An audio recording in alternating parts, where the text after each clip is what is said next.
Greetings, y'all. It's your Knock Peter Mata, and welcome back to another Golf Stories podcast, week 3, episode 3. Of course, joined here by PGA Tour caddy, Mr. Derell Atten. How goes it?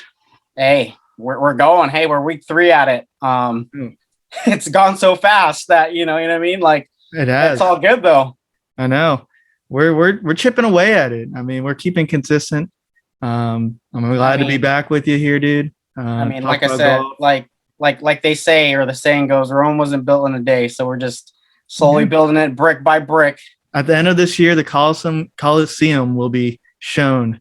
Right. Our work will be a nice little album of podcasts. Hopefully, that's the hope. Like I said, it's we got to start somewhere. Yeah, exactly. And 3 solid episodes we got here right now. Did you get to any golf this week? I actually did watch more golf than I normally do. Only because when I first started caddying, one of the guy that's currently caddying for Lee Hodges, I roomed with him a lot. He was, when I got started, me and him were like pretty we're pretty close, and we used to have our spots, and every time we meet up, whenever we eat out, because we don't see each other as much as we used to back in the day. We'd always go to, every time we see each other for a long time, it's Texas Roadhouse. Always.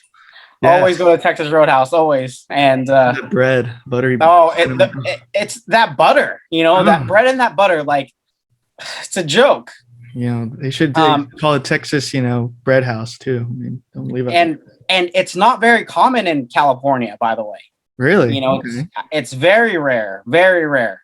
And so, that's definitely something. Normally, that's to share something. We always normally have that when we make the cut. When we both make the cut, it's always like an automatic Friday. That's the celebration. So it's like our steak meal Friday. Even though the lines are long on Friday, but it's like, hey, we have a little bit of extra to make. We deserve it. We're coming for the weekend. So exactly. So, we're going to get after it. So, So Lee Hodges was in it, and I definitely paid attention way more. And like I said, I'm glad to know them both. Good dudes, both of them. And like I said, definitely was cheering them on. But, Hudson Swafford, the veteran, won it before. So easy to, his mental chamber was, already there, right? He trapped it up. So dude was gutsy. So I watched him when he was on 17, and and that's, I don't care who you are, you could make a mistake out of nowhere on that hole. You could be striping it, flushing it. There were some big numbers. I think I seen Jonas Blix made a 7, and it was actually a good 7, to be honest with you. Danny Lee with an 8 too. Exactly. So like at any given moment, like a 2-shot lead, a 1-shot lead, like is that hole. Like I said, that hole I paid attention to, and Hudson, did what he had to. Made some putts. Not only the last 3 holes, he also made like a 45-foot bomb somewhere along the line. Dude was on that eagle. He made that eagle on 16, I believe. Yeah. So he definitely, and that's the thing. Like I don't know if you've seen a little like snippet clip of John Rahm. And which he's right. I'll be honest with you, he's right. So that's why that event it's good and bad. So like I said, it's good golfers are good regardless, but I think it just doesn't. There's no difficulty in a sense of like if you're making a lot of birdies, you're gonna be in it. Absolutely. So, John Rahm, who was the favorite last week, put up a good show. But I saw just a compilation of him just burning edges on putts. Burning edges. And like I said, he's right. It definitely, because everybody's going to hit the green. That's why. Unlike this week is, this upcoming week is going to be a different story. Yeah. Real quick though, how we end up on the, you have a real quick. Yeah. I got our little outline here. Sahith Theegala, our dark horse, had a good showing. -11, tied 33. Dude, he had it going through 3 rounds. He did have it going because I seen him up and down here and there. Yeah, and just that final round, that stadium course got him. But his young guy, that's a good showing. He was right there, gonna just add those experiences to the belt. Yeah, for sure. Just go away at it. Yeah. So I thought we did good there. And on your contender and your winner, Adam Hadwin and Scotty Scheffler, your winner, both minus 12, tied 25th. So right now, I think you got a nice high floor. The ceiling, we need to reach that ceiling. I know. You're right there though, with Russell Henley, and Lee Hodges was a week late for you. But yeah, it's a good call. It's a good call. Scotty Scheffler, Sahith, or Hadwin. I must need to pick him this week just in case, right? Yeah, exactly. It's almost like a must. I mean, Scheffler did have that hole out eagle, and just to make the cut. I mean, it was like 7 under was a cut. So, I mean, goodness. That's the thing about that week is, like I said, 7 under is a cut, and the only bright side of that 7 under though is it's 3 courses, and so it's 3 days. 3 rounds. So you have some time. Last year, in Vegas, the cut was 7 under after 2 rounds. And so I was with Hunter last year there, and I'll be really, really honest. When we finished, because we finished early, we got to 7. We were on the cut line, but when we finished, 5 under was the cut. Yeah. So you're like, okay, if it gets to 6, we're still good because we're at 7. Yeah, you're relaxing. You're relaxing. Like I said, we're good no matter what. And no wind in the afternoon, and just when you get guys to just make a lot of putts and attack. Like I said, we're like, wow, we finished on the cut line. Yeah, and I forgot who we're with. I think somebody was either at 6 or 5, one of the two. And they're like, oh, I have good luck on the weekend. See you this weekend. See you tomorrow. Yeah, see you this weekend. And so I've been in a couple of instances where I don't say anything personally, but guys have said it. I've heard, and it's like it doesn't age well sometimes. Yeah, or vice versa. You be like Bryson, and you fly off. Exactly. And you miss it. Exactly. So, I mean, guess it goes both ways. It goes both ways for sure. Yeah. So your picks were better than mine. Mine, Sahith Theegala minus 11, tied 33rd. Jason Day had to go in that first round, but then at least he made the cut. minus 9, tied 49th. But my winner, Matthew Wolff, embarrassed me. I wanted to text you after the first day, but like I said, I left that alone. Yeah. The first day for him was rough, but he was trying rebounded. to claw back. Yeah, the second day, I think he shot. Yeah, the second day he had it going a little bit more. I was like, oh man, I'm not gonna leave this down. I mean, goodness me, but I guess you have your tough weeks. He had his tough week this week when I chose him. So sorry, folks out there that bet on him because I said it. Maybe just bet opposite of what I say. It's redemption week this week. So we'll get after it. Yeah. So my picks this week are going to be, I think, a little bit. I mean, Matthew Wolff's I'd say a generally safe pick. Actually, for sure. The so-called dangerous picks have actually been the ones that are solid for me. So I don't know. We'll get it together. But yeah, I mean, the American Express, it was a good tournament.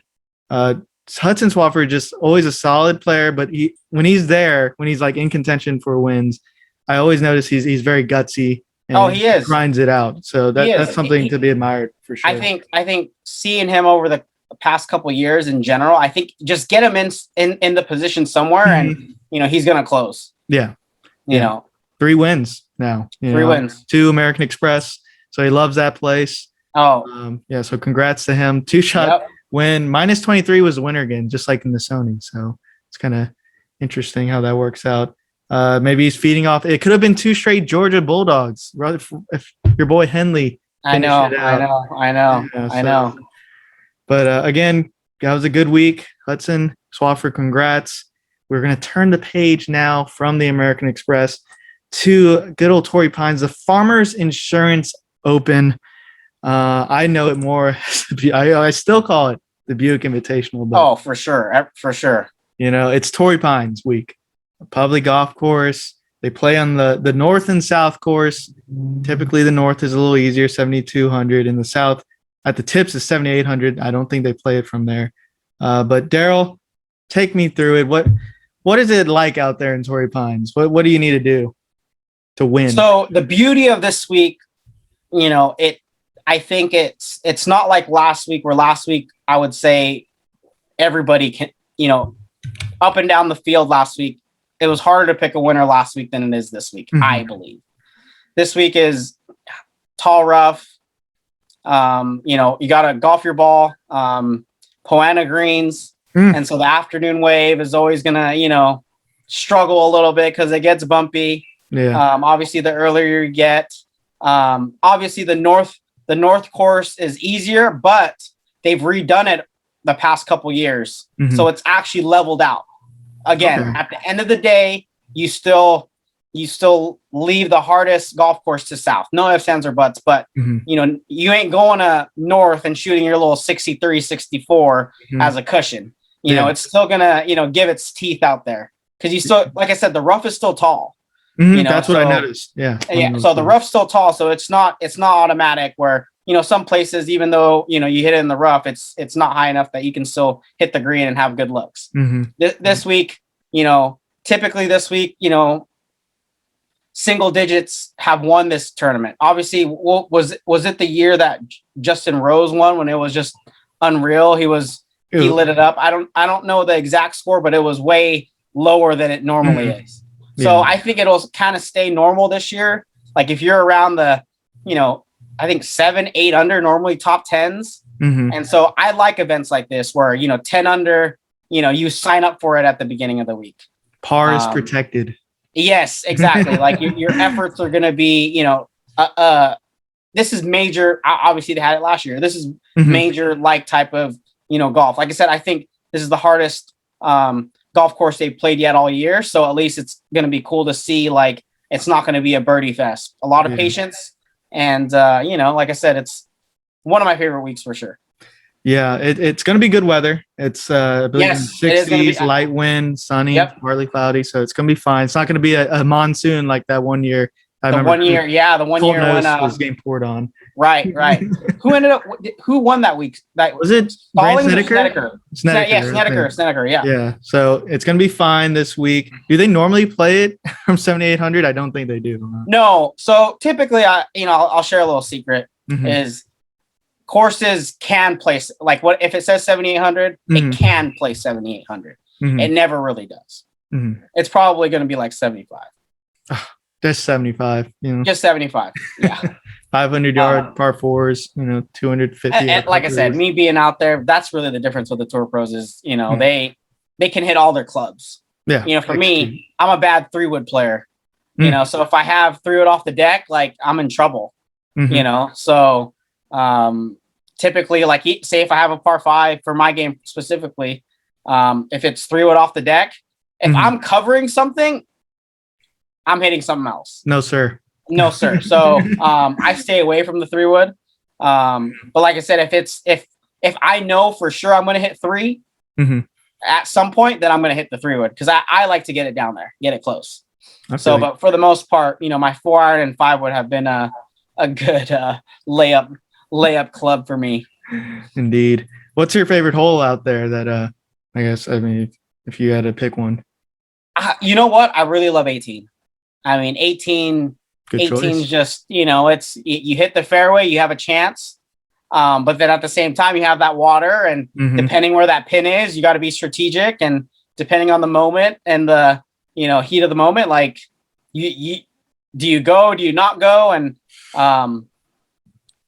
obviously that Sunday pin is always the pin that they talk about, where you could spin it off the green out of nowhere. Yeah. And, a lot of caddies, I haven't watched it as detailed because, you're worried about your player and what your prep is, but a lot of caddies talk about laying it up in the rough over there, on the right side to lay it up on the rough. So at least you take off that spin. Like I said, I don't officially know if it's been done, but caddies talk about it all the time, which, it's not a bad idea because like I said, you have a 60 degree or 56 in there and, for some reason, I feel like that pin, they always, it's easy to spin it back in the water. And like I said, at least the rough, you got a little cushion. Chance. Yeah, you have a little cushion. They probably shave that. I bet they shaved that fairway or in the layup area just to make it spin even more. Like I said, and that green for that area spins a lot more. And so, like I said, it's me being there a couple times, like granted it's a layup, that third shot, is still always, you and the best players are like, So that's why ultimately, if you have a good number coming in for your second shot, it kind of takes that out of play. So my favorite hole. Yeah. I mean, I love it. I think it's a great dramatic hole, and it's produced some drama over the years. Right. Obviously, Tiger has won here 8 times if you include the 2008 U.S. Open, and Jon Rahm also loves the place. Just won the U.S. Open there and won his first event there. Exactly. So it's a fun, dramatic course that provides those type of things. Who do you got as far as your winners? We have the CBS link below, by the way, if you want to check that out. Jon Rahm again, favorite 7-1, and Justin Thomas 12-1, and they believe Bryson's going to do well at 18-1, and Will Zalatoris at 30-1. So who? Are we starting with the winner? We can start with the winner just right off the bat. All right, let's go right off the bat. I'm going with Brooks Koepka this week. Ooh, I think he hasn't played in a while. Obviously since the match, and I think he played the Bahamas event, the Tiger event. Yeah, he did. He did. So I think this is the first time we're gonna see. Did he play Sony, or not Sony? Kapalua? He might have. I think he might have. He might have. Oh, actually, I think he did, because I seen some of the new shoes that he was wearing. Yeah, I think he did. Yeah, those new shoes. Yeah. So, I like him this week. He actually was there for, Torrey Pines for the, Open Championship. Yeah. He was up there, obviously, Jon Rahm did what he had to do. And like I said, I think this is a ball striker's golf course. And I think if he hits it out in the rough, he's good iron player out of the rough. And, I think the other part is you got to be able to putt there. Yes. Sure. And I think what's overlooked with Brooks's game is he's a really good putter. Solid. I think it's overlooked because he hits so many good shots. He's just there, but I think, like I said, it's overlooked that he's actually a really, really good putter. Yeah. So I like him to, start the year off right and get it done. Yeah. I mean, 33-1 is pretty solid odds for Brooks. I know, because the thing, he wins more majors than he does PGA Tour events, but this is like major type of setup this week. It's brutal conditions typically, and I don't know. It's a good field, so maybe he's up to the task this week to do it. I was eyeing him as well. As 33-1 is a very good value for you bettors out there. So yeah, I like him. Yeah, I like that choice. I don't have him. We're not on the wavelength just yet, at least. My winner, I've got San Diego native Xander Schauffele. I'm boring. I'm sorry. He was in my wavelength. My wavelength. So 16-1. I mean, San Diego native. He was there for the 2008 U.S. Open. I don't know. He's a good player. I mean, according to a lot of players, he's like the greatest practice round player ever. As far as what they're saying, and he's been drought as far as a couple years since winning. But he's got the winning pedigree. He's got a few under some big wins under his belt, and it's just time for him to get it done. I know he's got the gold medal and he got the Ryder Cup success this past year, but I think it's time for Schauffele to get her done. Oh, the X-Man back in the winning circle. The X-Man, no X-Man, Professor X, Xander Cage. Dude. What do you want to call him? Dude, the X-Man. Great pick. Mm-hmm. He's one of my dad's favorite golfers for sure. Have you met him before? Huh? Have you met Xander? Oh yeah. We know each other. Mm-hmm. We're paired last. I mean, I have more stories. I met him on the Corn Ferry when he was on the Corn Ferry tour. That's true. He came up the same year we did when I was with Mackenzie, and we're paired with him in Wells Fargo this past year with me and Hunter on the weekend on Saturday. And, I haven't seen him in a while because he's the A schedule. They play the big events and he's, how you been? And I couldn't contain myself. And I was like, hey man, dude, my dad, you're one of my dad's favorite golfers. And he goes, you got all giddy. He's like, I feel bad for you then. And I'm like, no, it's good. It's good. Okay. That sounds like Xander. Definitely. Yeah. Good dude. Yeah, absolutely. Sound. So who you got as the contender? My contender, and again, kind of boring pick, Marc Leishman. 35-1. I mean, that's if there's any solid quote unquote safe pick, he's the guy. Great chipper. One thing I noticed when I was looking at the winners, like they're great chippers out here. Yes. So Leishman, he won in New Orleans, and he was chipping it beautifully all over dessert last year. Patrick Reed last year. Hey, we played with him in first 2 rounds when I was with Mackenzie, 2019, I believe. And dude, it'd be hard for me to. I think now he's obviously better than Luke Donald now, but it's like it's his up and down skills. That's what it's like. It's Luke Donald up and down from a shoebox. It's a joke. Yeah. So like Marc Leishman is a good player that I like for this week for my contender. Okay. He's won there, and he's contender. I think Xander finished second last year. I think Leishman was up there as well. So, yeah, I mean, great chipper, just like Patrick Reed, who can get up and down from anywhere. So maybe it is. Speaking of great chippers in short game, my contender, I'm going to go with him, and I'm going to take one of your last week's pick, as I'm going to go Jason Day. Jay Day. I'm going to go Jay Day. I mean, he won here. He's making his comeback. Twice won here. 2 times. Yeah. This is a course set up for Jay Day. 80-1, or fellow Filipino. Yes. Yeah. This just sets up well for him. Putts it well. We talk about putting, like you got to put it well there. And he puts it well. Great chipping it. And like I said, working with, Chris Como. And like I said, I think it takes time. And I think we're ready for it. Yeah. He barely made the cut this way, but I mean, those little things, just making the cut and, just getting that extra round, getting, an actual finish. Without a doubt. It builds those little things in golf. I mean, I even when I played a tournament, like maybe I finished the last round, the last 4 holes well. I mean, I don't know what it is, but you find something and you just go with it. So. I think for me, even in general, like being out there and seeing a lot of those guys, you just want to play 4 days. Whether you I'd rather finish last every week playing 4 days, because if you're playing 4 days, you're doing something right. So you're going to figure it out. Yeah. Rather than missing any cuts. Missing all the cuts. And like I said, how can you figure something out if you're missing cuts? At least 4 days of golf every week, you're doing something right. Yeah, you're getting a rhythm. You're getting a rhythm going. So that's very important. 80-1, dang, man. I mean, they're undervaluing.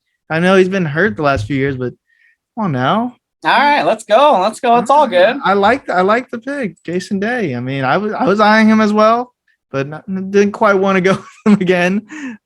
Keep it interesting. I guess I'll move on to my dark horse. I got the guy who almost won here before, quote unquote, choked it away. 200-1, Kyle Stanley. 201 is pretty good odds for Kyle Stanley. He's always there as a contender usually in PGA Tour events. Great ball striker. Maybe not the best putter, but when he's hitting it well, he's right there, and he just needs. I mean, at the end of the day, like if you have a lot of looks, you start to feel something with the putter. So like I said, I'm not. Like I said, it's time. He's been quiet the past couple of years. Yeah, and if you notice, all of them they've won before, so I'm not going with anyone too crazy this week. Anyone new? Yeah, no one knew. I actually look. I mean, other than Jon Rahm, I don't know who's won here for the first time in the last, I don't know, even 20 years. Yeah, I mean, so I'm not. Yeah. Now it's not first timers friendly. Yeah, this is not really a first time friendly type of place. Yeah. So I like this. I like the veterans this week, and last week we liked the first timers, and lo and behold, a veteran one. So who knows? Right. But 200-1 for Kyle Stanley's. Put your bomb dollar. I mean, come on now. Gosh, dog. Yeah. So my dark horse. Not an awful pick. Who you got, Derell? I've been struggling with this one. I've been struggling with this one, and you know what? I'm gonna go way off the rocker. Oh goodness. Let me get the field up. You might not be on the betting odds. No, I think he's in the betting odds. Okay. Not way off the rocker, but I'm gonna go Matt Jones. Oh, okay. What is he? Matt Jones. He's always around. I mean, yeah. I think 5-1. Yeah. I think he he's won at places that are not easy, like a place like Honda, not easy. He won Houston, not that easy. And I think he just surprises you. Yeah. Like he's not one that you normally talk about, but he goes under the radar. Another gritty vet, and fast player. And I don't think he'll let anything really rattle him and just, go about his business. And especially at a place like this, because a place like this could rattle you easily. Yeah, absolutely. This place is definitely one of the, like I said, for my caddy experience, is one of the more places where you're thinking a lot. And, because you could lose strokes out just because, like I said, when you're in the rough, you have no idea what it's going to do. Right. And so because you have no idea what it's going to do, your next shot could be even worse than what the shot you had for your second shot. So that's the issue with that place, is like your next shot is not guaranteed because you're in the rough. Even and the crazy part is you could be in the fairway and it's not guaranteed because, one, you still got to execute. Two, it has to land properly and make sure, my first year there, I never used to get the greens books. Okay. Obviously you don't have to do it now. There's no more greens books now. So we had 2 courses and it was overwhelming for me. And I remember I was on a hole and, we landed it exactly where we wanted it to, but I miscued that there was a downslope right there.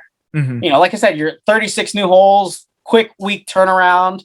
Like I said, and it landed off the green. And I don't know if it made double or triple, one of the two. It's irrelevant. I mean, right. That shouldn't happen, is when you landed exactly, where you want it to. But then just like I said, those are the things. If you don't know or just forget, something's right here. And so that, like I said, this week is a good test. Yeah, so many different variables. I mean, Kyle Stanley, my dark horse, didn't really do anything wrong. He was a 3-shot lead and it just spun off the green. I mean, he hit it exactly. So exactly. He ended up losing. So I don't know. There's so many variables to configure.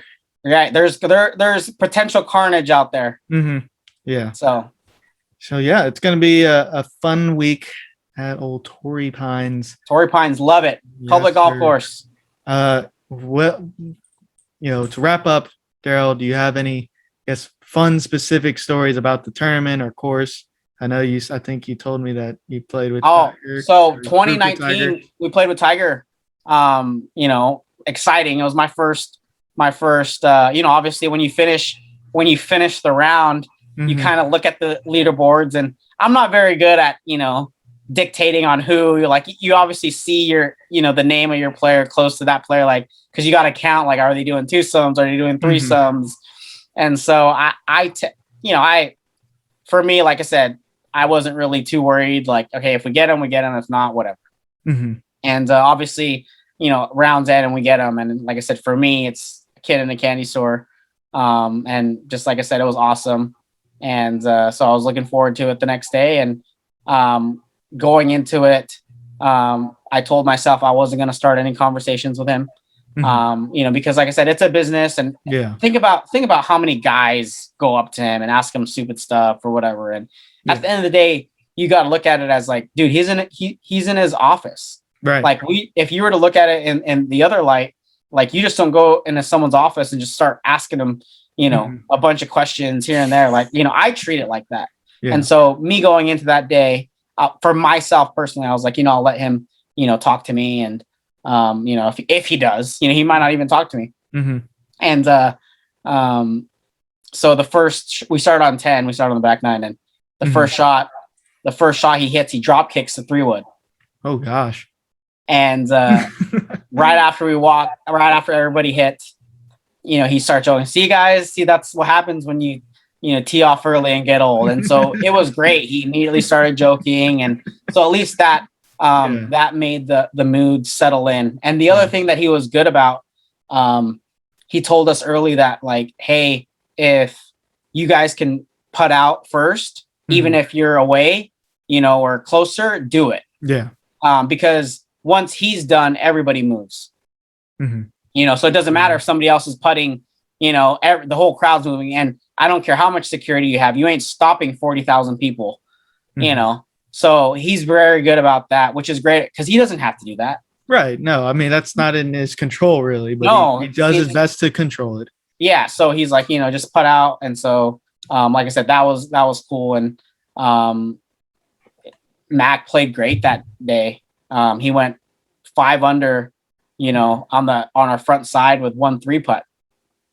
And so obviously cameras are on you, and it was just unreal. And I'll remember that. And the first thing that it was probably on the par 3, 16, I believe.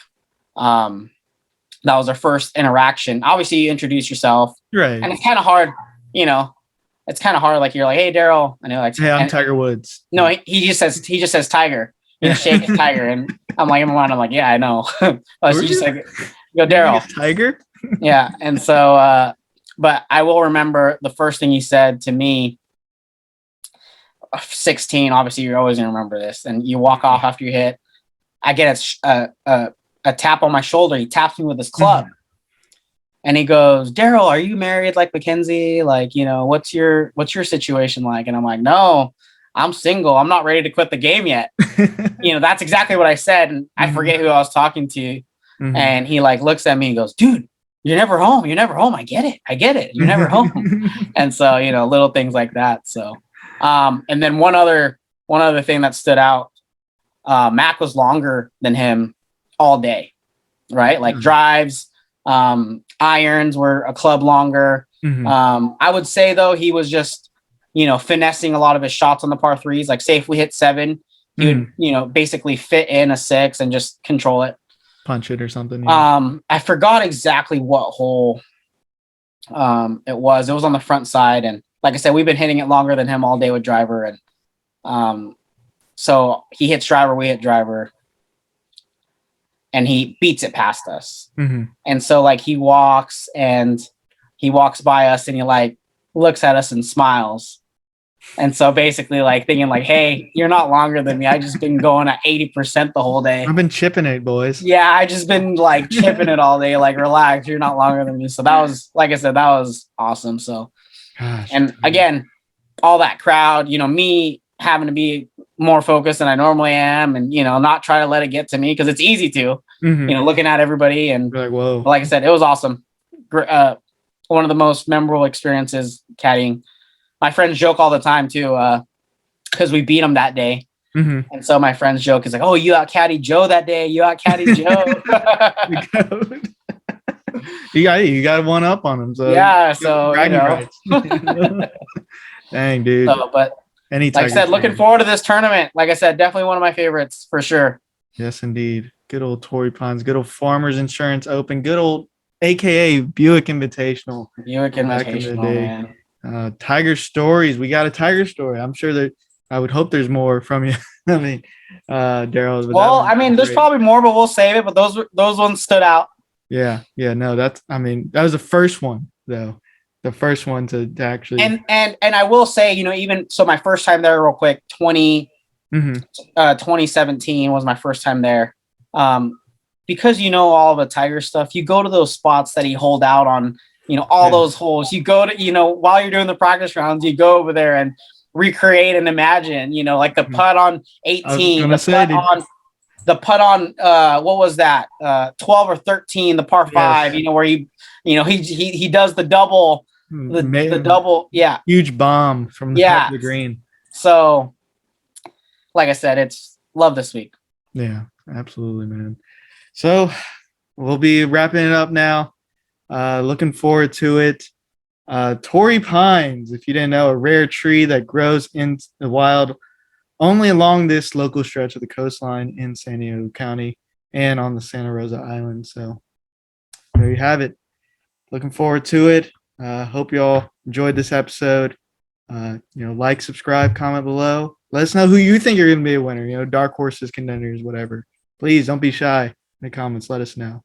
And I'm working next week, fellas. So we'll I'll be back in action next week. So definitely give you some reports and all that stuff next week on our podcast. Yes, indeed. The AT&T Pebble Beach, looking forward to that one too. So Until then, later, guys. Sayonara. Your words mean something to me.